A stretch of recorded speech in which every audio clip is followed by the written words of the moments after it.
Welcome to rpgamepire. I'm David. I'm Julie. So now we're going to do the review of Horrified. And if you haven't had a chance, please check out our how to play video and our playthrough video.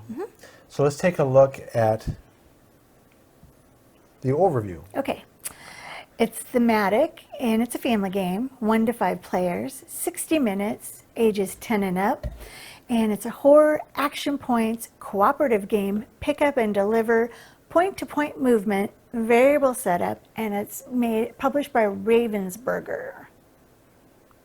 Yay!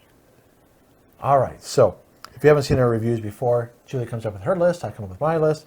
We usually don't see them until we talk about them for the first time, and then we're going to give our ranking using the Board Game Geek 1 through 10 ranking. Correct. All right, Julie, so you go first. Thank you, sir.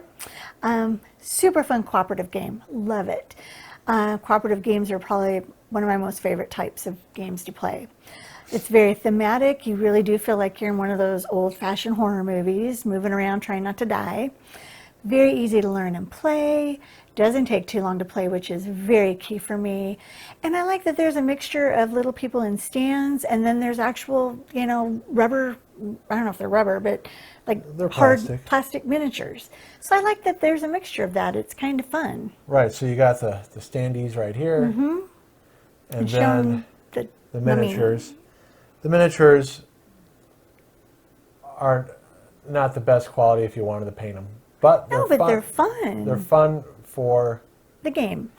Yep. Okay, and they're definitely in the right colors, for that represent the monsters. Exactly. So this is, we played the Mummy and the Dracula.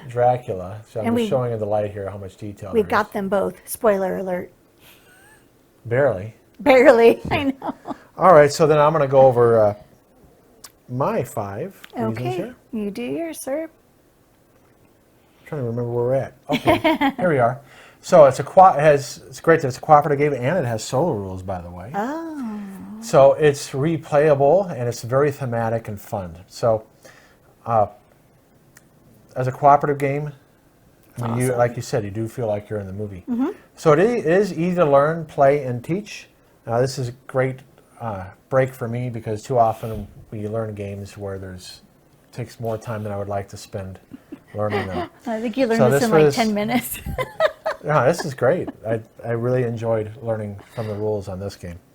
And then it has medium level of alpha gamer. So what does that mean?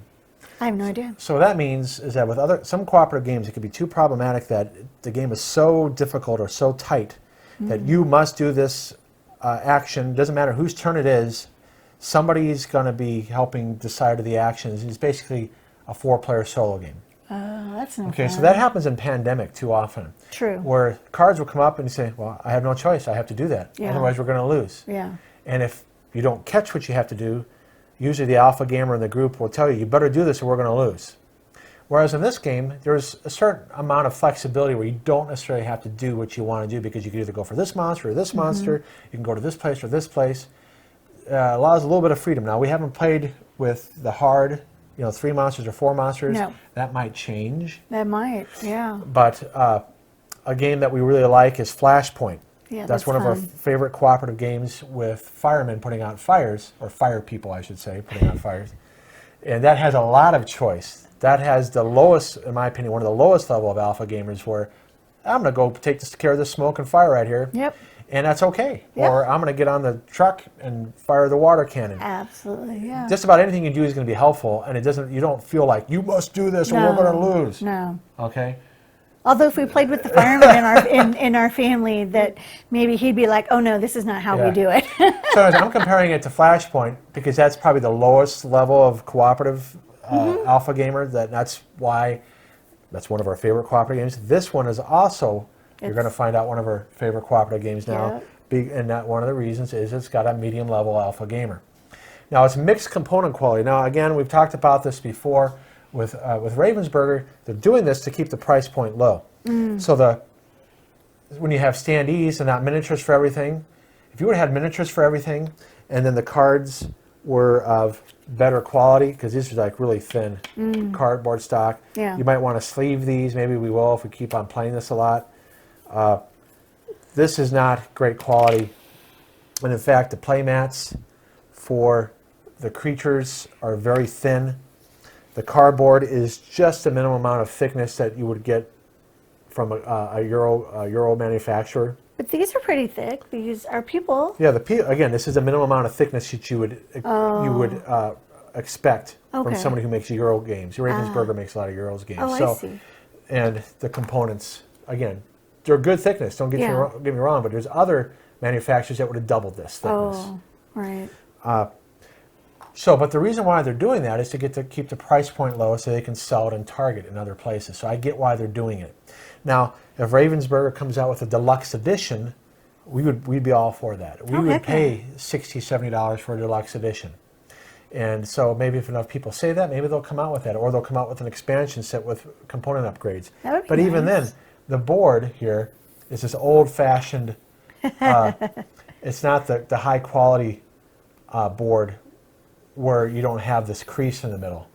And when you're printing a board like this, it's cheaper than doing the other way. Sure. So I mean, they have great art. Yeah. And the design is awesome, but it's mixed component quality to keep the price point low, and I get why. Yeah. So let's now talk about our rating. Have you rated it? So here we go. Okay. Ooh. So you rated it what, Julie? An 8. Yes. I do very much enjoy playing it, and I definitely would suggest it. Yeah. I didn't say excellent because I still kind of need help. I mean, granted, it's a cooperative game, but I still need more help in like knowing exactly what the people do and where to go. And like the mummy, the scarab thing, I need help, but I can almost make it an 8.5. I really do enjoy it. Well, we're going to play this more often. When we rate a game this high, that means that of all the cooperative games we have, and we probably have 10 to 20 of them in our collection. Yeah. This is one of the top games that we're going to choose over other games. And I probably will move it up the more we play it. But as of right now, just playing it a couple times, I definitely enjoy it. So for me, it's a 9 because of how accessible it is. We can put it out, get it done in a half hour. Mm-hmm. We both feel like we're playing. I'm not dominating, telling Julie, you must do this, and I will offer suggestions. Yes. But it's not like other cooperative games like Pandemic, where it's Julie's teamed up with me. And I get to roll the dice. Yeah, so. there's not much choices because Julie's not able to think that far ahead as to what has to be done. Otherwise, we're going to lose. But this one's, I know I can like easily place these guys out because it says where to go, and it's not too hard because I know I have 4 movements with the person I chose. But sometimes I'm just not sure which way I should go, and that's where you help me decide. Yeah, but with Pandemic, it's a lot harder. Oh yeah, that's. So again, this is why we rated it an 8 and a 9. Yep. It might move up to a 10 someday, but I don't know because with the component quality is a lot higher in. Flashpoint, for instance. Yeah, that's true. So it is what it is. But it's a great game, you guys. If you don't have it, I suggest you go get it. Yeah, I'm glad we got this. Super fun. And it's definitely, when we do our top cooperative list, this would be way up there. I wouldn't doubt this would make top 10, for sure top 20. Yeah. But anyways, this is Horrified. Please check out the playthrough and the how to play. And I'm David. I'm Julie, and this is rpgamepire. And by the way, if we get 100 likes, we'll play the hardest setting with 4 monsters and see how quickly we lose. We haven't done that yet, but that'd be kind of fun to do. Oh yeah, real fun. Okay, anyway, have a good day. Please don't forget to like and subscribe. All right, bye.